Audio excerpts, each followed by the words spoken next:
안녕하세요. 저는 4살 아이를 키우고 있는 30대 초반의 여자입니다. 남편과는 1년 정도 연애를 하고 결혼을 했는데요. 연애 시절 동안 남편은 저를 속이고 친구들과 나이트에 가서 논 적이 있었어요. 저한테는 집에 가서 잔다고 해놓고 사실은 나이트에 가서 여자들과 부킹을 하고 놀았고 그중 한 여자랑은 저 몰래 연락을 계속하고 있었습니다. 나중에 우연히 문자를 보고 그 사실을 알게 되었고요. 여자들과 놀았다는 것보다 저를 속였다는 사실이 너무 기분 나쁘고 배신감이 들어서 헤어지려고 했었는데 남편이 정말 잘못했다고 저 없으면 안 된다고 빌면서 다시는 저를 속이는 일은 없을 거라고 맹세하더라고요. 저도 그때 좋아하는 마음이 너무 컸던지라 결국 사과하는 남편을 받아줬습니다. 진심으로 미안해했고 또 다시는 저를 속이는 일이 없을 거라는 그 말을 믿었거든요. 그 후로 저희는 더 연애를 하다가 제가 혼전 임신을 하게 되면서 예상보다 일찍 결혼을 하게 됐습니다. 신혼 기간을 즐길 틈도 없이 바로 아이를 낳고 부모가 됐어요. 저는 원래 여행사에서 일을 했었는데요. 출산 후에도 일을 하고 싶었지만 코로나 때문에 제 의지와 상관없이 일을 쉬어야 했습니다. 출산 후에는 엄마가 한동안 아이를 봐주셨다가 제가 일을 쉬게 되면서 그때부턴 제가 전담해서 아이를 보기 시작했어요. 육아라는 게 참 힘든 일이더라고요. 아이는 너무 예쁘고 사랑스럽지만 하루 종일 아이랑 붙어 있다는 게 쉬운 일은 아니었어요. 스트레스도 정말 심했고요. 남편은 가전제품 매장에서 판매직 일을 했습니다. 그렇다 보니 주말이 아니라 평일에 쉬는 날이 있었어요. 남편 역시 쉬는 날이 많지 않다 보니 피곤해서 그랬겠지만 초반에는 육아를 전혀 돕지 않았습니다. 자기도 좀 쉬어야겠다고 하면서 내내 잠만 자거나 친구들 만나러 나가곤 하더라고요. 저도 그때는 아이를 어린이집에 보낼 때가 아니어서 매일매일 하루 종일 아이랑만 붙어 있다 보니 너무 힘들고 우울했었어요. 남편이 육아는 나 몰라라 하는 것도 너무 속상했고요. 그래서 그런 일로 울고 싸우기도 많이 했었습니다. 남편은 자기도 쉬는 날이 한 달에 며칠 되지도 않는데 집에서 쉬지도 못하느냐고 도리어 화를 많이 냈어요. 하지만 하도 많이 싸우게 되니 나중에는 남편도 조금씩 육아에 참여하려고 노력하더라고요. 그러다가 아이가 좀 더 커서 어린이집을 가게 되면서 저도 여유가 좀 생겼습니다. 숨통이 좀 트인 거였죠. 게다가 남편도 사실 재은이가 너무 어렸을 땐 나도 어떻게 해야 할지 몰라서 그랬는데 이제 좀 크고 말귀도 알아들으니까 훨씬 나은 것 같아. 내가 더 많이 놀아줄게. 라고 하더라고요. 그러면서 남편은 본인 휴일에도 아이와 시간을 많이 보내려고 했는데 그게 참 고맙고 좋더라고요. 비로소 남편이나 저나 여유가 좀 생긴 듯 했어요. 당연히 싸우는 일도 없어졌고요. 저도 시간이 생기기도 했고 또 한편으론 여행사 일이 다소 불안하게도 느껴졌던 때라 다른 대비책으로 자격증을 따야겠다 싶더라고요. 그래서 아이를 어린이집에 보내고 공인중개사 공부를 시작했습니다. 저도 낮 시간 동안은 공부에 매진하게 되니 시간이 하루하루 참 빨리 가더라고요. 그렇게 매일 바쁜 하루를 보낼 때였어요. 아이가 방학이 돼서 집에 2주 동안 있어야 했는데요. 저는 2주 동안은 아예 공부를 못하겠구나 생각했죠. 아이랑 시간을 보내야 되니까요. 그런데 남편이 자기 휴일이 다가왔을 때 그러더군요. 나 재은이 데리고 나가서 놀고 올 테니까 하루 동안 좀 쉬던지 하고 싶은 공부하던지 해. 라고요. 둘이서 나갔다 올 테니 저보고 자유시간을 가지라는 거였습니다. 정말? 둘이서 나간다고? 이제 재은이도 갓난아기도 아닌데 나가서 놀 수 있지. 남편은 그전까진 아이와 둘이서 어딜 간 적이 없었거든요. 저는 놀라면서도 고맙더라고요. 나야 좋지. 근데 어디 가려고? 글쎄, 뭐 공원이나 키즈 카페 그런데? 나야 너무 고맙지. 사실 시험이 많이 안 남아서 공부할 시간이 좀 부족했거든. 에이, 그럼 진작 말하지. 자기도 겨우 쉬는 날인데 피곤하잖아. 괜찮아. 재은이랑 같이 노는 거 나름 재밌어. 고마워, 자기야. 아니야. 나 그러면 내일 재은이랑 나갔다 올게. 그렇게 남편은 다음날 아이를 데리고 나갔어요. 저는 고마움을 느끼면서 시간을 아껴가며 공부를 했습니다. 그날 저녁을 맛있는 거 해주려고 했는데 남편은 저녁까지 먹고 들어온다고 하더라고요. 그렇게 하루 종일 저만의 시간을 보내니 좋았어요. 비록 공부한다고 내내 정신 없었지만 그래도 아이 걱정 없이 저만의 자유 시간이 생겼다고 생각하니 공부하는 그 시간마저 좋더라고요. 그날 재은이를 데리고 늦게 돌아온 남편에게 물었어요. 어디 갔었냐고요. 공원도 놀러 가고 여기저기 구경 다녔다고 하더라고요. 그러면서 다음 주에도 휴일날 자기가 재은이를 데리고 나가겠다고 했습니다. 그 다음 주 휴일에도 정말 남편은 재은이를 데리고 또 놀러 갔다 온다고 했어요. 재은이도 아빠랑 노는 게 재밌는지 신나서 따라가더라고요. 방학이 끝난 후에도 남편은 본인 휴일에는 종종 저 대신 재은이 하원시켜서 놀다 오고 밥도 먹고 온다고 했습니다. 저야 당연히 좋았죠. 하루 종일 자유시간에다가 저녁까지 해결되니까요. 또 신경 쓸 것 없이 공부에도 더 매진할 수 있었고요. 이런 얘기를 주변에 아기 키우는 친구들에게 하니 다 부럽다고 하더라고요. 와, 그럼 너네 남편은 본인 휴일마다 아기 하원도 시키고 놀러도 갔다 오고 그러는 거야? 밥까지 먹여서 오고? 음, 너네 남편 멋있다. 본인도 피곤해서 휴일엔 쉬고 싶을 텐데. 그러니까 좀 미안하기도 해. 영양제 이런 거 잘 챙겨줘. 그나저나 부러워. 우리 남편은 그런 게 어딨냐? 자기 혼자 애보기 힘들다고 꼭 어디 갈 때 나도 같이 가자고 그래. 아, 나도 자유부인 하고 싶다. 이제 아이 좀 컸으니까 아빠랑 둘이서 놀아도 되잖아. 우리 남편은 그렇게 안 한다니까. 나 없으면 애 밥 먹이는 것도 힘들어해. 애가 징징거리면 그거 어떻게 달래야 되는지도 모르는 사람이야. 그런데 나 없이 어떻게 둘만 가겠냐? 아, 너 부럽다. 저는 그 말에 웃었습니다. 저도 남편이 참 고맙더라고요. 저도 아이를 낳고 키워보니 저만의 시간이 참 소중하고 좋다는 걸 많이 느꼈거든요. 그런데 남편도 매일 일을 하다 보니 그런 자유시간을 갖고 싶을 텐데도 저를 위해 휴일까지 아이랑 놀러 나가준다는 게 참 고맙고 미안하고 그랬습니다. 그래서 한 번씩은 제가 재은이랑 나가지 말고 혼자 외출해서 친구들이랑 놀다 오라고 보낸 적도 많았죠. 저는 그때 저희 부부가 서로를 참 위해주고 아껴준다고 생각했습니다.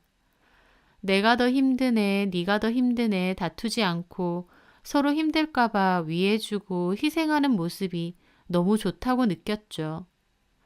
그런데요, 저의 그 생각이 너무나도 기막힌 착각이라는 걸 알게 된 사건이 머지않아 생기게 되었습니다. 그날은 남편이 출근을 한다고 나갔는데 전화가 왔더라고요. 내 차 방전됐어. 내가 깜빡하고 비상등을 켜고 내린 모양이야. 어머, 정말? 나 좀 늦어서 일단 택시 타고 가고 있거든. 자기가 보험사 전화해서 배터리 충전 좀 해줘. 알았어. 저는 아이를 어린이집에 등원시키고 나서 자동차 보험사에 전화를 해서 배터리 충전을 다시 했습니다. 그리고 그날 남편이 차가 없어 출근을 했으니 퇴근할 땐 내가 데리러 가야겠다 싶었어요. 그래서 아이를 데리고 남편 퇴근하는 시간에 맞춰 일하는 직장으로 가게 됐죠. 남편 직장은 저희 집에서 15분 정도 거리에 있는 전자제품 매장이었습니다. 저는 주차를 하고 아이와 함께 매장 안으로 들어갔습니다. 매장 마감 시간이 다 돼서인지 손님은 거의 없더라고요. 저와 아이가 안으로 들어가니 지점장님도 그렇고 저희를 반겨주셨어요. 남편이 이 지점에서 오래 일을 하다 보니 직원분들하고 저도 잘 아는 사이였거든요. 안녕하세요. 안녕하세요. 하늘이 데리러 오신 거예요? 네, 저희 차가 방전이 돼서 아침에 못 갖고 갔거든요. 제가 태우러 왔어요. 그렇구나. 안녕, 재은아. 지점장님은 저희 아이와도 인사하시더라고요. 재은이도 꾸벅 인사하고요. 하늘이 잠깐 위에 정리할 거 있어서 올라갔는데 곧 내려올 거예요. 네, 저는 그렇게 가전제품을 구경하며 남편을 기다리고 있었어요. 여기저기 대강 둘러보고 있는데 저 멀리서 유니폼 입은 여직원 한 분이 서 있었거든요. 그런데 아이가 갑자기 언니! 언니! 그러면서 제 옷을 잡아 당기는 거예요. 그 여직원분을 가리키면서요. 응? 뭐라고? 이내 언니야, 이내 언니. 이내 언니? 그리고는 아이가 다다다 달려가더니 그 여직원분 앞에서 큰 소리로 인사를 하는 거예요. 언니 안녕. 그 여직원분은 저희 아이를 보더니 움찔하고 놀라더라고요. 그러더니 고개를 들어 저를 보는 거예요. 저는 저희 아이가 저분을 어떻게 아나 싶어 어리둥절하게 보고 있었습니다. 저는 처음 본 직원분이었거든요. 그분은 웃으며 저희 아이 보고 안녕 하고 인사하더니 저보고도 꾸벅 인사하더라고요. 그리고는 황급히 엘리베이터로 가는 거예요. 저는 가서 아이를 데리고 왔습니다. 재은아, 방금 저 언니 알아? 응, 이내 언니. 재은이가 저 언니를 어떻게 알아? 비밀. 아이가 갑자기 비밀이라는 거예요. 그 순간 뭐지? 싶었습니다. 그런데 아이가 혼자 웃더니 저한테 그러더군요. 엄마, 엄마. 음, 내가 재밌는 얘기 해줄까요? 뭔데? 이내 언니 엉덩이에 점 있대요. 그러면서 아이가 막 천진하게 웃더라고요. 당연히 저는 웃음이 하나도 나지 않았어요. 오히려 멍해졌죠. 이게 뭔 소린가 싶고요. 그렇잖아요. 저는 남편 직장에서 처음 본 신입 여직원인데 저희 아이는 이름을 알고 게다가 엉덩이에 점이 있다는 지극히 개인적이고 비밀스러운 사실을 안다니요. 그때의 제 기분은 말로 형용할 수 없을 정도로 이상하더라고요. 저는 굳은 얼굴로 아이에게 물었죠. 재은아, 그걸 어떻게 알아? 저 언니를 언제 봤어? 비밀. 아빠가 말하지 말래, 엄마한테. 말하면 도깨비 아저씨 나타나. 저는 그 순간 심장이 덜컥 내려앉았습니다. 이건 분명 뭐가 있다 싶었습니다. 남편과 저 여직원 사이에 분명히 뭔가가 있었어요. 저는 그 길로 아이를 데리고 급하게 매장에서 나왔어요.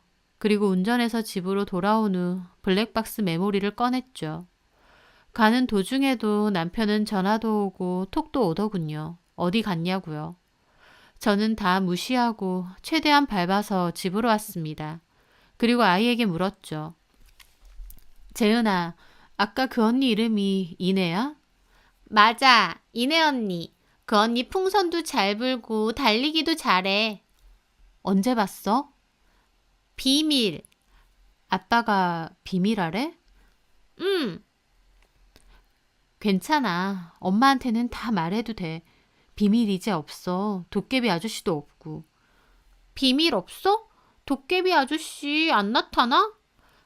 그럼. 그러니까 말해봐. 그 언니 언제 봤어? 많이 봤어. 많이 봤어? 응. 언니랑 아빠랑. 저는 그제야 남편이 아이를 데리고 나갔던 수많은 휴일날들이 떠오르더라고요. 저는 쿵쾅대는 심장을 애써 달래가며 물었습니다. 혹시 저번에 아빠랑 바다 보러 갔다고 했잖아. 바다 봤어. 그때도 그 언니가 있었어? 응. 눈앞이 컴컴해진다는 게 어떤 느낌인지 알겠더라고요. 저는 일단 아이한테는 잠깐 TV를 틀어주었어요. 그리고 저는 컴퓨터를 켜 블랙박스 메모리를 재생시켰죠. 목록에서 남편 휴일이 있던 날을 찾아봤습니다. 그중 시간대를 보고 재생을 해보니 남편은 콧노래를 부르며 아이를 차에 태우는 게 나오더라고요. 그리고 그 차는 운전을 해서 웬 낯선 집 앞에 섰습니다. 남편이 차 안에서 아이에게 하는 말도 다 녹음이 되어 있었습니다. 재은아, 오늘도 이내 언니랑 놀러 갈 거야. 이내 언니 좋지? 응. 엄마한테는 어쩌라고 했지? 엄마한테는? 비밀. 맞아. 엄마한테 말하면 도깨비 아저씨가 와서 재은이 물어간다고 했지? 무서워. 그래. 그러니까 엄마한테는 말하면 안 돼. 알았지? 응. 그리고 웬 여자가 웃으면서 차로 다가오더니 차에 올라타더라고요. 안녕, 오빠? 안녕? 안녕. 재은아 또 보네. 안녕, 언니. 그리고 차는 출발했습니다. 그걸 보고 있는 저는 심장이 터질 것 같고 손이 얼마나 떨리던지요. 영상 속에서 아이는 잠이 들었는지 조용하고 남편과 그 여자 대화 소리만 들리더라고요. 근데 불편하지 않아? 매번 애까지 데리고 오는 거? 아니, 나는 재은이 귀여운데. 와, 너는 진짜 천사다, 천사. 진짜 귀여워. 내 딸 같아. 진짜 네 딸 할래? 재은이 엄마? 그러면서 지들끼리 킥킥대더라고요. 이것들이 미쳤나 싶어 속에서는 정말 분노가 들끓었습니다. 근데 진짜 너 머리 좋은 것 같아. 왜? 이렇게 애 데리고 나오니까 마누라도 의심 하나도 안 해. 할 수가 없지. 누가 애 데리고 여자 만나러 간다고 생각하겠냐? 그러니까. 그리고 나는 재은이까지 데리고 다니면 우리 부부인 줄 알잖아. 난 그런 거 좋던데? 근데 다 좋은데 너랑 거길 못 가잖아. 그게 좀 아쉬워. 아, 밝히기는. 그건 퇴근하고 따로 가면 되잖아. 아, 근데 자기는 결혼하면 진짜 좋은 엄마 될 것 같다. 애 보는 것도 좋아하고. 보통 귀찮아하지 않나? 애 엄마도 애 보기 힘들다고 엄청 징징거리는데. 왜 징징거리지? 귀엽잖아. 내가 너랑 결혼했어야 되는데 아쉽다. 그럼 지금이라도 물르던가.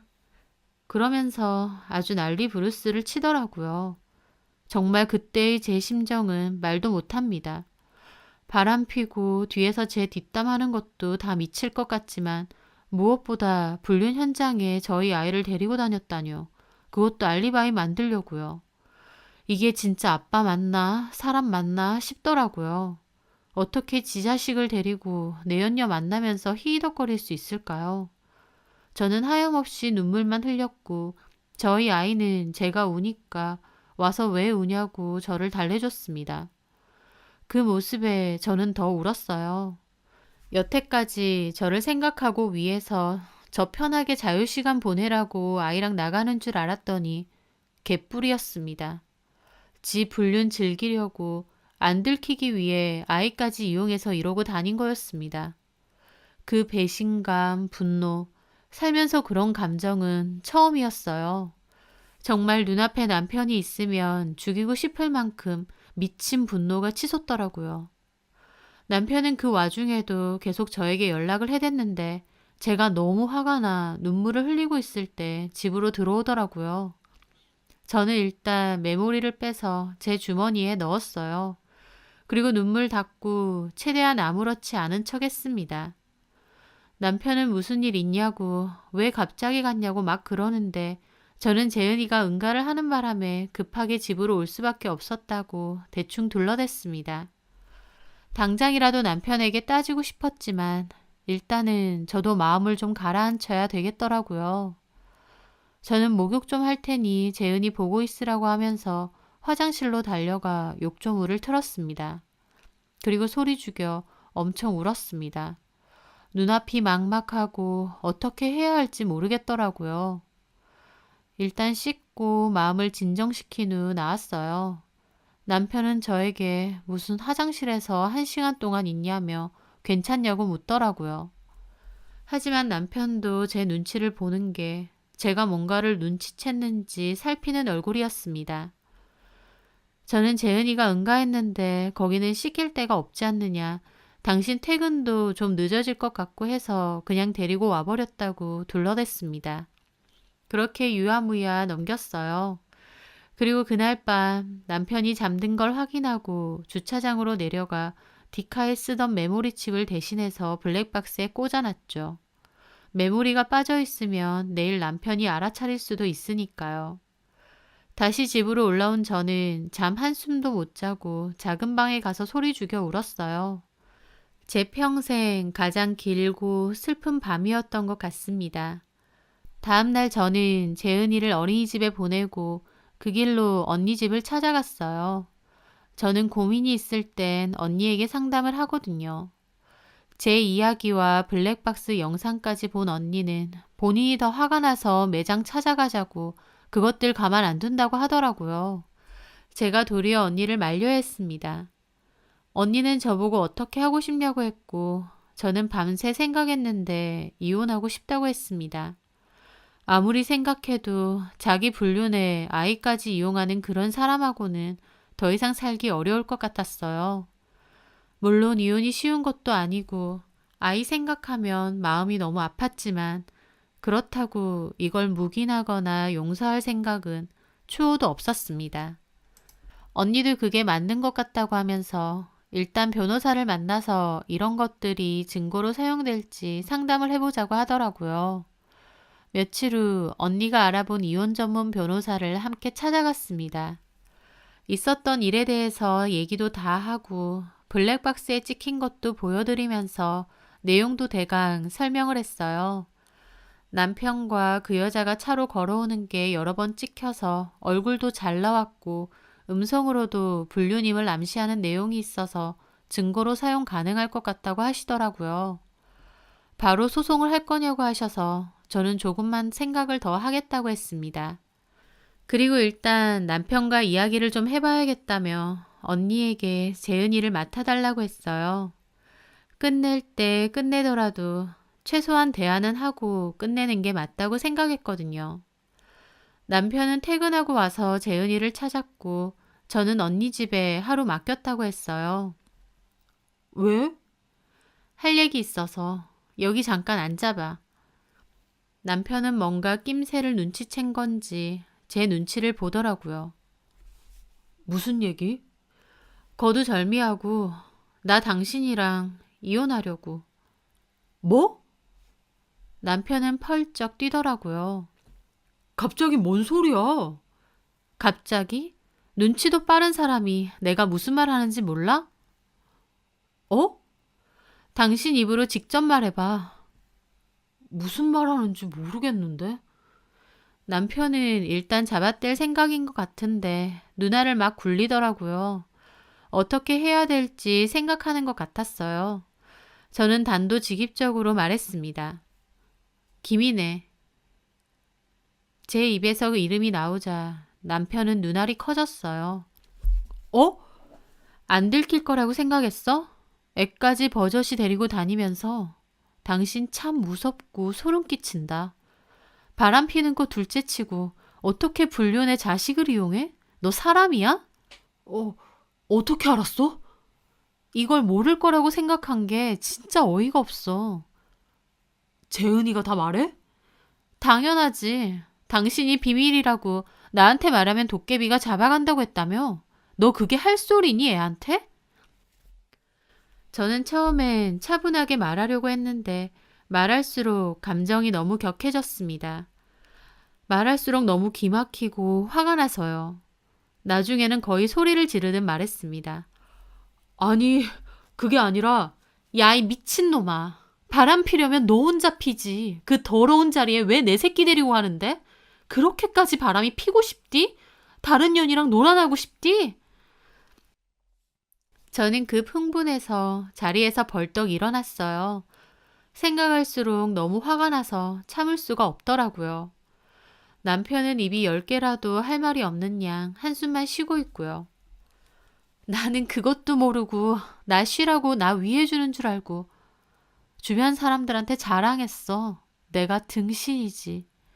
남편 새끼는 지 바람 피는데 애까지 이용하면서 그러고 다니는데 나는 그것도 모르고 아무것도 모르고 주변 사람들한테 자랑하고 다닌 거네. 등신 바보 천치처럼.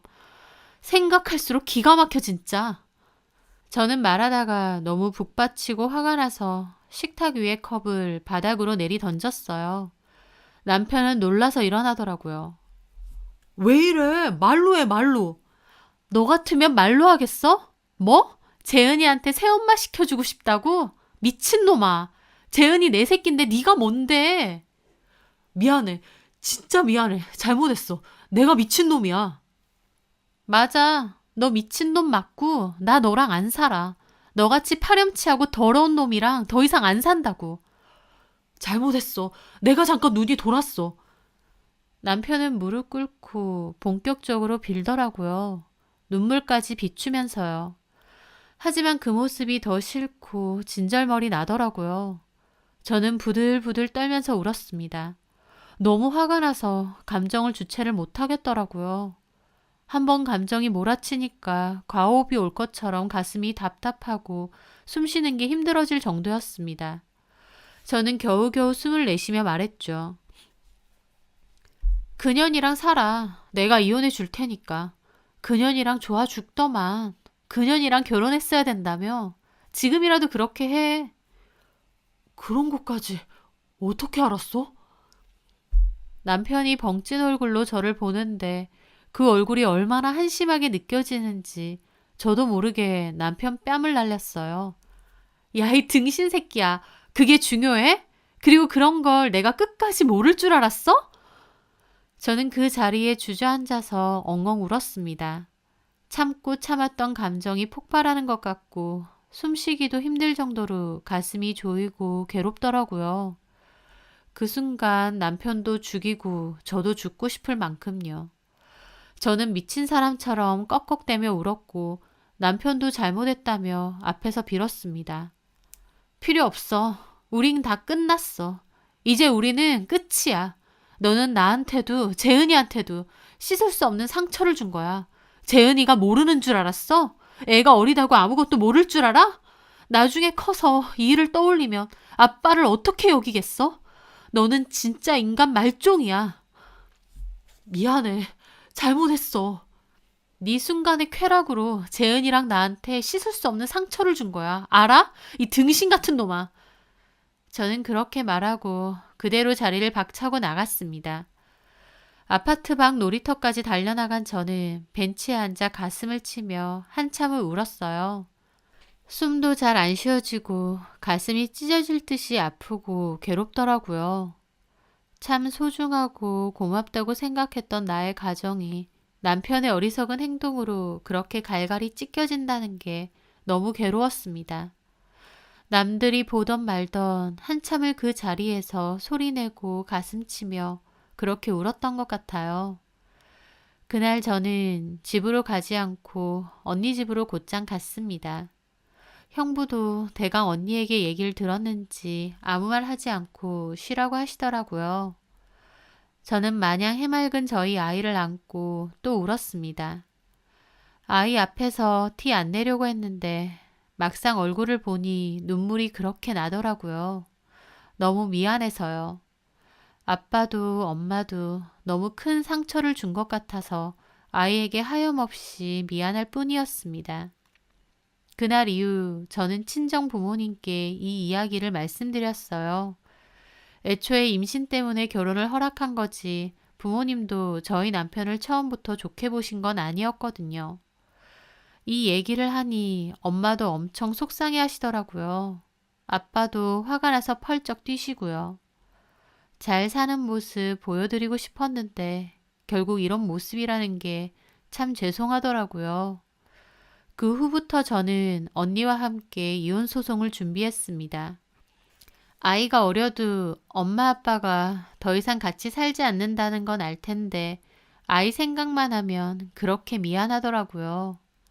저는 그 와중에 공인중개사 시험에 합격한 사실을 알게 되었습니다. 남편의 외도 사실을 알기 직전 시험에 응시를 했었거든요. 참 기쁜 일인데도 제 상황 때문에 마냥 기쁘지가 않더라고요. 그때는 꼭 합격해서 남편한테도 축하받고 싶었는데 남편도 참 좋아할 텐데 라는 생각이었는데 이제는 남편과 원수 사이가 돼서 이혼 소송 준비 중이었으니까요. 하지만 한편으론 이제 재은이를 제가 키워야 되는 입장이다 보니 그렇게 합격한 게 참 든든하고 좋기도 하더라고요. 그렇게 저는 친정으로 나와 살면서 이혼 소송 준비를 했습니다. 남편 그리고 시부모님까지 저에게 전화를 계속 해대면서 마음 바꾸라 하시는데 저는 시부모님께 남편이 제 뒷담화한 거 한번 들어보시라고 하고 싶더라고요.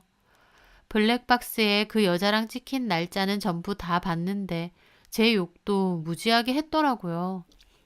돈도 안 벌고 집에만 있으면서 징징거린다. 애 보는 거 힘들다고 맨날 그런다. 집에 가기 싫다. 우는 얼굴 쳐보기 싫다. 등등요. 뒤에 저희 아이도 앉아있을 텐데 참 가관이었습니다. 아이가 아무리 어려도 지금은 정확히 이해 못한다 해도 나중에 생각해보면 엄마 욕이라는 거 다 알 텐데 그럼 아이도 얼마나 상처받겠나요. 정말 갈수록 남편 놈에게 정남이 떨어지고 너무 싫더라고요. 아무리 설득해도 제가 단호하게 이혼 뜻을 내비치자 이번엔 시부모님이 아이는 안 된다고 우기는 거예요. 양육권 못 준다고요. 저는 기가 막혀서 자기 애를 방패 삼아 불륜질하고 다닌 인간이다. 그런 인간이 무슨 애를 키우냐고 따졌습니다. 그랬더니 저보고는 하던 일도 그만뒀으면서 뭘로 애랑 살 거냐고 하시더라고요. 저는 공인중개사 시험 합격했고 소송만 마무리되면 본격적으로 부동산 일 배울 거라고 했어요. 내 앞길 어련히 알아서 할 거니까 걱정하지 말라고요. 증거도 명백한 데다 당연히 애 아빠로서 해서는 안 될 짓까지 저질렀으니 이혼 소송과 위자료 소송에서 승소는 물론 양육권까지 제가 가지고 오게 되었습니다. 남편은 매달 양육비를 보내기로 했고요. 그리고 그 여자에게도 똑같이 상간소송 진행했는데 그 여자는 눈치챘는지 일부터 그만둔 모양이더라고요. 그래봤자 저는 핸드폰 번호도 알고 있어서 집으로 소장 보냈습니다. 그 여자도 따로 전화와서 잘못했다고 한번 봐달라 하는데 다 필요 없고 합의도 없다고 했습니다. 재판 끝까지 가서 판결문 받을 거라고요. 그 일을 남편에게 다 잃은 건지 남편은 또 저한테 전화와서 따졌습니다. 나이도 어린애한테 그렇게까지 좋은 글씨를 새기게 하고 싶냐느니 걔 너무 힘들어서 죽고 싶다고 하더라면서 저러다 콱 죽기라도 하면 책임질 거냐고 저한테 따지더라고요. 어쩌라고요? 제가 바람피라고 했나요? 유부남이랑 바람 피울 정도의 멘탈이면 그렇게 쉽게 안 죽는다. 설사 죽는다 해도 그게 왜 내 잘못이냐 지 엿보지 라고 했습니다. 남편은 저한테 지독하다고 하더라고요. 그래서 제가 그랬죠. 내가 지독한 거면 너는 악독한 거야. 지 불륜의 자식 이용하는 게 말이 되니? 불륜하는 인간들 다 미쳤지만 그래도 보통은 자식들이 알까봐 쉬쉬할 텐데 너는 오히려 나한테 안 들키려고 재은이 이용했잖아. 내가 생각할수록 기가 막히고 지금이라도 네 머리 다 뜯어놓고 싶어. 알아? 제가 그렇게 말하자 또 저보고 말을 막 하느니 무서운 여자라느니 어쩌고 하더라고요. 저는 길게 말하고 싶지도 않아서 전화 끊었습니다. 어쨌든 그렇게 이혼 소송이 마무리되고 나서 저는 남편과 완벽하게 갈라섰어요. 재판 자체는 제가 이긴 걸로 끝이 났지만 그 과정 속에서 저는 정말 힘들고 괴로웠습니다. 막막하기도 하고 비참하기도 하고요. 재판 결과를 듣고 나서 남편과 연애했을 때가 떠올랐어요. 저 몰래 나이트 가고 여자 만난 거 걸렸을 그때요. 다시는 저 속이지 않겠다고 빌었고 저는 진심으로 반성하는 것 같아 눈 감아줬었죠. 이제 와서 돌이켜보면 그때 남편은 반성하지 않았던 것 같습니다. 오히려 걸려서 재수가 없었다고 생각했었겠죠. 다음부터 안 그러는 게 아니라 다음에는 안 걸리게 더 조심해야겠다 결심했을지도 모르고요. 그러니까 결혼 후에도 자기 아이까지 이용하면서 뒤에서 몰래 외도를 즐겼겠죠. 그때 봐주지 말고 헤어졌어야 했는데 내가 왜 결혼까지 했나 싶기도 한데 제가 알았나요? 사람 고쳤을 수 있는 줄 알았죠. 한 번도 안 핀 놈은 있어도 한 번만 피는 놈은 없다는 말도 있는데 제가 너무 순진하게 그 남자를 믿었던 것 같습니다. 남편은 재판 과정 사이에도 저희 집 앞에 찾아와 눈물을 쏟으며 잘못했다고 용서해달라고 했어요.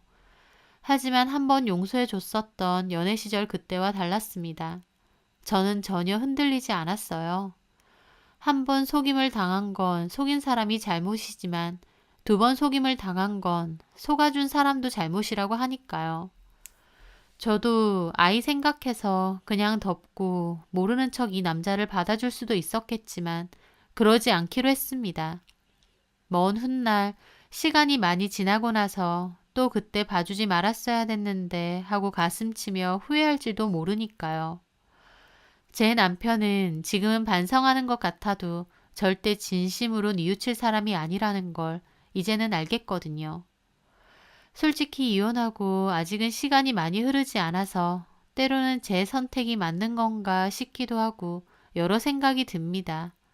하지만 저희 아이 잘 키우고 제일 열심히 하면서 그렇게 살아가면 또 좋은 날, 행복한 날이 오지 않을까 생각해요. 언젠가 제 선택이 정말 현명했다고 생각하는 날도 오겠죠. 날이 추워지니 감기 조심하세요. 기나긴 제 사연 들어주셔서 감사합니다.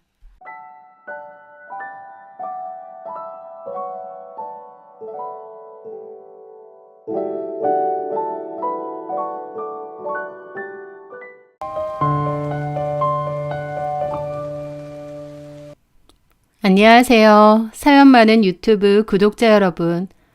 그런 말이 있죠. 실제 삶은 영화나 소설보다 더하다고요. 저는 여러분들께 영화보다 더 영화 같은 제 과거의 이혼 이야기와 그 후의 이야기를 들려드리려 합니다. 제 전 남편은 딱 봐도 꽤 괜찮은 남자였습니다. 스포츠 용품샵을 운영했던 그 남자는 운동과 레저 스포츠를 즐기는 활발하고 건강한 사람이었습니다. 건장한 체격에 시원시원한 이목구비를 가졌는데 딱 봐도 남성미가 넘치는 외모였죠. 성격적으로는 유머 감각이 뛰어나고 시원시원하고 남자다웠습니다. 남편의 주변에는 늘 사람이 끊이지 않았는데요. 저 역시 그의 그런 쾌활하고 남자다운 모습에 반했던 거고요. 남편은 요즘 흔히 말하는 인싸 성격이었습니다.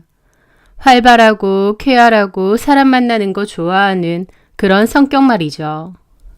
저는 그 사람과 소개로 만나게 되었는데 첫 만남부터 서로 뭔가 통하는 게 있었던 것 같아요. 호탕하고 시원시원한 성격이었던 남편과의 연애는 즐거웠어요. 그는 언제나 저를 웃게 해줬고 가끔은 박력 넘치는 모습으로 제 마음을 설레게 했으니까요. 화통한 성격은 뒤끝 없이 시원시원했는데 그게 큰 장점으로 느껴졌습니다. 결혼을 해서 살다 보면 크고 작게 싸울 일이 많잖아요.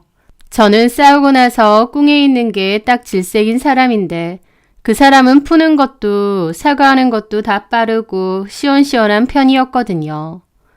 그게 좋았습니다. 사람이 꼬인 데가 없구나 싶었던 거죠.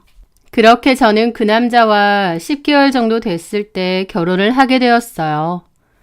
만남에서부터 결혼까지 1년이 안 되었으니 꽤나 빠르게 진행이 되었던 거죠. 화려한 결혼식 날 저는 세상에서 가장 행복한 신부였습니다. 제 선택에 한치의 의심도 없었고요. 그리고 신혼 때도 연애 때와 비슷했습니다. 저는 운동을 건강 때문에 어거지로 하긴 해도 취미로 즐기는 사람은 아니었는데요. 남편은 워낙 운동을 좋아하다 보니 함께 운동을 하면서 운동의 재미도 많이 느끼게 되었어요. 남편은 워낙 돌아다니는 거, 여행 다니는 거, 새로운 사람을 만나는 것도 좋아하고 뭘 하던지 거침이 없었습니다. 그래서 저도 덩달아 그런 남편과 함께 여기저기 다니며 즐거운 신혼을 즐겼어요. 시부모님도 무난하신 편이었으니 제 결혼 생활에 큰 문제는 없다고 생각했습니다. 그런데 결혼하고도 1년 정도 지나고 나서부터 제 눈의 콩깍지도 조금씩 벗겨지기 시작한 것 같아요. 그맘때 유난히 남편의 행동들이 좀 거슬리게 느껴지다 못해 불안하게 느껴지기 시작했거든요. 남편은 화통한 성격처럼 보이는데 그렇다 보니 또 불같은 면도 있었습니다. 갑자기 화가 나면 주체를 못하고 난리를 칠 때가 있었던 거죠. 물론 연애 때나 결혼 초반에도 그런 모습이 없지는 않았겠지만 그때는 정도나 빈도가 약했기에 저도 심각하게 생각하지는 않았습니다. 남자들 중에 대개 성질들도 좀 있고 욱하는 사람들도 많잖아요. 남편도 그 정도일 거라고 생각했죠. 그런데 결혼 생활이 이어져 갈수록 남편의 행동은 점차 심해졌습니다. 예전 같으면 그냥 참고 넘어갈 일도 점점 참지 않고 불같이 화를 내거나 문제를 일으키려고 했거든요. 지금 생각해보면 남편도 저랑 연애할 때나 결혼 초반까지는 본래의 성격을 많이 억눌렀던 것 같아요. 그러다가 결혼하고 1년 정도 지나니 슬슬 진짜 성격이 나왔던 게 아닌가 싶어요. 그리고 그런 본 성격이 확 발현이 된 사건이 있었습니다. 그날 저는 남편과 함께 저녁 식사를 하러 식당에 갔었는데요. 저희 테이블 옆을 지나가던 남자 손님 한 명이 겉옷을 껴입으면서 지나가다가 옷자락으로 저희 테이블 위에 있던 접시들을 건드린 겁니다. 그래서 테이블 위에 있던 앞접시 같은 게 테이블 위에서 뒹구르르 굴렀고 반찬 같은 것도 살짝 밀렸죠. 물론 유쾌하지는 않은 상황이긴 한데 또 한편으론 얼마든지 그럴 수 있는 일이잖아요. 그 사람이 좀 더 조심했으면 좋았겠지만 누구나 실수는 할 수 있는 거고 어떻게 보면 사소하고 아무것도 아닌 일이니까요. 저는 떨어지려는 접시를 잡았고 그 사람은 고개를 돌려 미안하다고 사과를 했습니다. 저는 괜찮다고 가볍게 고개를 끄덕였고 그 사람은 그냥 가려고 했죠. 그런데 거기서 남편이 갑자기 아저씨! 아저씨! 하고 막 험악하게 부르는 겁니다. 저는 당황해서 왜 그러냐고 물었는데 남편은 아랑곳 않고 손으로 까딱까딱 하면서 그 남자를 다시 부르는 겁니다.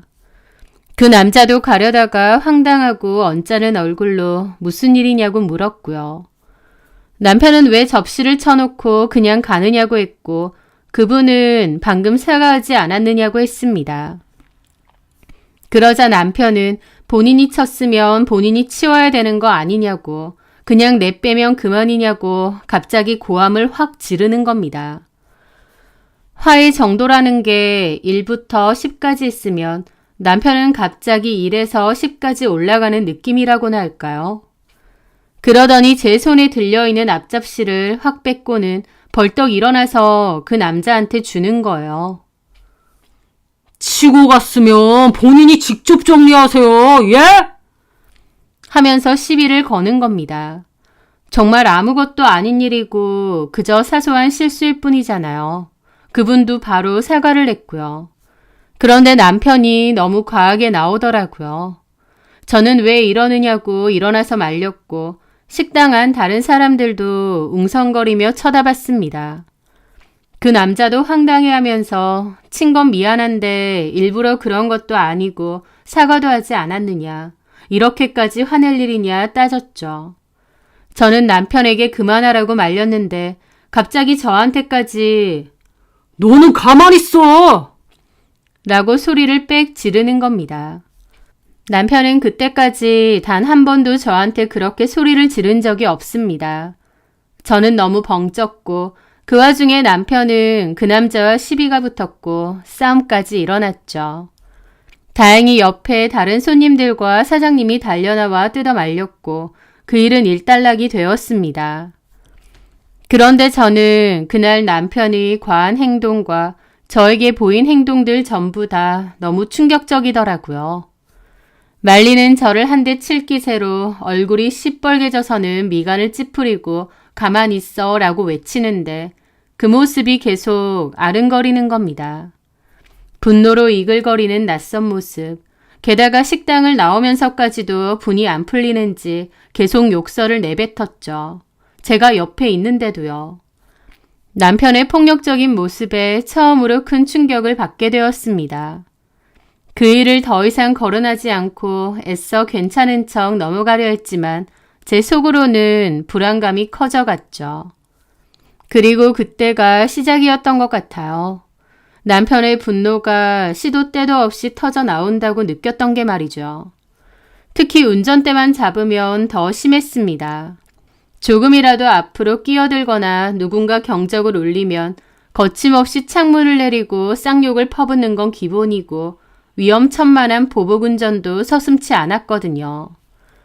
저는 왜 이러느냐고 남편을 말렸는데 남편은 한번 눈이 돌면 아무것도 안 보이고 아예 다른 사람이 되어 있는 듯 했습니다.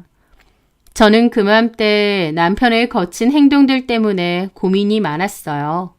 평소에 남편은 제가 알던 사람처럼 장난 잘 치고 쾌활하고 웃음도 많고 하지만 본인이 기분 나쁘다거나 무시를 당했다고 느끼면 갑자기 확 돌변했는데 그 횟수가 점차 늘어나는 것 같았어요.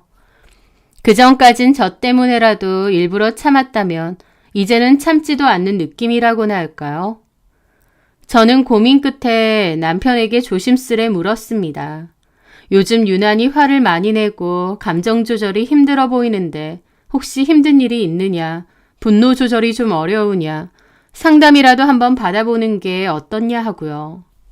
그런데 남편은 제 말에 꼴딱 넘어가더라고요. 자기가 정신병자냐면서 무슨 상담이냐면서 또 눈이 돌아가서 따지는 겁니다. 저는 그런 남편의 모습이 무서워서 더 이상 말도 못했습니다. 제가 그토록 좋아하던 그 유쾌하고 활발한 남편은 어디 가고 같이 있으면 긴장되고 무서운 불안정한 남자가 남아있더라고요. 저는 그때부터 남편을 대하는 게 좀 무섭고 불안해졌습니다. 그러다가 남편이 하루는 저한테 허심탄회하게 얘기를 하자고 하더라고요. 그렇게 마주 앉아 이런저런 대화를 했는데요. 처음에는 얘기를 잘했고 속을 터놓고 얘기를 하는데 남편도 열심히 듣는 것 같았습니다. 그런데 정말 갑자기 남편은 눈이 횟가닥 돌더니 가만 듣다 보니 기분 나쁘다고 왜 자기를 정신병자 취급하냐면서 고함을 확 지르는 겁니다. 저는 놀라서 얼어붙었고요. 그리고 남편은 끓어오르는 화를 주체하지 못하는 양 욕을 하면서 벌떡 일어나더니 TV 옆에 있던 장식장을 발로 걷어찬 겁니다. 장식장 유리가 박살나며 파편이 사방으로 튀었는데 저는 공포와 충격에 질려 숨도 제대로 쉴 수 없었습니다. 박살난 유리 조각보다 더 날카로운 공포가 제 심장을 꿰뚫는 것 같았죠. 이건 아니다. 이 사람과는 더 이상 함께할 수 없다. 그 순간 결심했습니다. 남편이 이렇게 폭력성이 짙은 사람인 줄 몰랐고 그걸 깨달은 이상 이 결혼 생활을 계속할 수는 없었어요. 저는 그 사건 이후로 바로 남편에게 이혼을 요구했습니다. 그런데 남편은 무릎을 꿇고 눈물까지 보이며 매달리기 시작했습니다. 자기가 잘못했다고 한 번만 봐달라고 그러더라고요. 게다가 시부모님께서도 집으로 찾아오셨습니다. 어머님은 제 손을 붙잡고 애가 욱하는 기질이 있어서 그렇지 나쁜 애는 아니라면서 어머님이나 아버님도 남편에게 잘 얘기할 테니까 이혼은 다시 생각해보라고 부탁하셨어요. 저는 그래도 이혼을 강행하려 했는데요. 공교롭게도 그때 제가 임신을 했다는 것을 알게 되었습니다. 저는 결혼을 하면서 회사를 그만둔 상태였고 경제적인 기반이 너무 없었어요. 친정 부모님도 크게 여유로운 상황도 아닌데다 시간적 여유도 많지 않으셔서 제가 마냥 기댈 수도 없었고요. 또 사시는 곳도 너무 멀었고요. 그리고 그맘때 남편은 자기가 정말 미안하고 제가 원한다면 병원 치료든 뭐든 해볼 테니 이혼만은 말아달라고 빌었습니다. 시부모님도 이혼은 하지 말라며 말리셨고요. 임신도 한 데다 남편도 적극적으로 치료까지 받겠다고 했기 때문에 저는 결국 이혼이 아니라 결혼 생활을 더 이어나가는 것으로 마음의 가닥을 잡았습니다. 체념과 불안이 뒤섞인 결혼 생활의 연장선을 택한 거였죠. 그런데 저는 그 일 이후로 남편에 대한 애정이 많이 사라졌고 또 언제 터질지 모르는 불안감과 두려움이 항시 남아 있었습니다. 남편은 초반에는 약속처럼 병원에도 다니고 약물 치료를 좀 하는 듯 했습니다. 하지만 그마저도 나중에는 흐지부지 됐고 약도 제대로 안 챙겨 먹더라고요. 그리고 결론적으로 사소한 일에 욱하는 기질은 변하지 않았습니다. 애초에 병원에서 뭐라고 하든 본인 스스로는 문제가 없다고 생각했기 때문에 병원 치료도 받는 둥 마는 둥 하고 만 거였죠. 저는 그럴 때일수록 아이에게만 집중했습니다. 그러면서 남편과 제 사이도 소원해졌죠. 저희 부부는 이혼만 안 했다 뿐이지 사이는 썩 좋지 못했습니다. 저는 남편의 성질을 건드리지만 말자는 주의로 적당히 대했고 애정은 없었어요. 그러다 보니 남편도 저를 남처럼 대하기 시작했죠. 남편과는 아이 문제 외에는 대화를 거의 나누지 않았고 각방을 쓴 지 오래였습니다. 저는 주말이면 아이를 데리고 친정에 가거나 친구들을 만났고 남편은 그런 저를 방관하고 본인 생활을 즐겼습니다. 남들 앞에서는 문제없는 척 웃고 있었지만 집 안에는 냉랭한 침묵만이 감돌았죠. 그러던 어느 날이었습니다. 고향 후배인 은정이가 서울에 있는 회사에 취직했다며 연락이 왔습니다. 은정이는 어릴 때부터 한 동네에서 같이 컸고 제 여동생과는 같은 고등학교를 졸업했거든요. 저희 엄마와 은정이 이모도 친하게 지내셨고요. 은정이가 저희 동네 쪽으로 집을 구한다고 했고 은정이네 엄마는 저에게 전화해서 한 번씩 은정이 좀 들여다봐주고 챙겨달라고 부탁을 하시더라고요. 저도 그러겠다고 했습니다. 저는 은정이가 타지 생활에 잘 적응하도록 많이 도왔습니다. 저희 집에 불러 밥도 종종 차려주고 좋아하는 반찬은 따로 싸주기도 했죠. 아프다는 연락을 받으면 죽을 끓여 가져다 주기도 했습니다. 은정 이모가 그렇게 좀 해달라고 부탁한 것도 있지만 저도 고향 후배다 보니 챙겨주고 싶은 마음도 있었던 거죠. 은정이는 서울 생활에 적응을 해서 잘 지내는 듯 했습니다. 그러다가 한 번은 은정이네 집에 놀러 간 적이 있어요. 반찬도 좀 가져다 줄 겸요. 그런데 빨래 건조대에 남자 팬티들이 걸려 있는 거예요. 저는 그걸 보고 좀 놀랐는데 은정이도 당황하며 그것들을 황급히 걷더라고요. 그러더니 저한테 자기 엄마한테는 비밀로 해달라고 했습니다. 저도 웃으며 내가 굳이 그런 얘기를 왜 하겠느냐고 했죠. 은정이 너도 다 큰 어른인데 남자친구 당연히 있을 수 있지. 이모한테 내가 그런 얘기를 시시콜콜 왜 하겠니? 걱정 마. 고마워요 언니. 남자친구인가 봐. 근데 뭐 하는 사람인지 물어봐도 돼? 그냥 사업하는 사람이에요. 나이도 저보다 좀 있고 집에는 가끔 놀러 와요. 그렇구나. 저는 은정이가 불편할까봐 더 이상은 묻지 않았습니다. 제 딴에는 타지 생활하는 고향 후배 은정이를 잘 돌봐준 것 같은데요. 그런데 그런 제 선의는 가장 끔찍한 방식으로 돌아왔습니다. 그맘때 남편의 행동이 좀 수상했는데요. 외박도 부쩍 잦아지고 휴대폰을 손에서 놓지 않았으며 샤워할 때도 가지고 들어가더라고요. 제가 자는 것을 확인하고 밤늦게 몰래 나가거나 새벽녘에 들어오는 날도 있었거든요. 직감적으로 바람을 핀다는 것을 느꼈습니다. 그래서 저는 날을 잡아서 남편의 핸드폰을 뒤져보게 되었어요. 그리고 너무 충격적인 사실을 알게 되었습니다. 남편이 여러 개의 즉석 만남 어플을 사용하며 수시로 여자들을 만나고 다닌다는 사실을 말이죠. 휴대폰에서 발견한 충격적인 대화 내용들과 원나잇 정황들. 기가 막히더라고요. 아무리 남편하고 각박하게 지낸다고 해도 어쨌든 이런 식으로 외도를 저지르는 건 아니잖아요. 저는 그걸 보는데 이건 진짜 못 참겠다. 이혼해야겠다 결심했습니다. 또 외도도 외도지만 제가 이혼을 결심하게 된 이유가 또 있었는데 바로 저희 어린 아들이 아빠의 폭력적인 모습을 흡수하고 있었다는 거예요.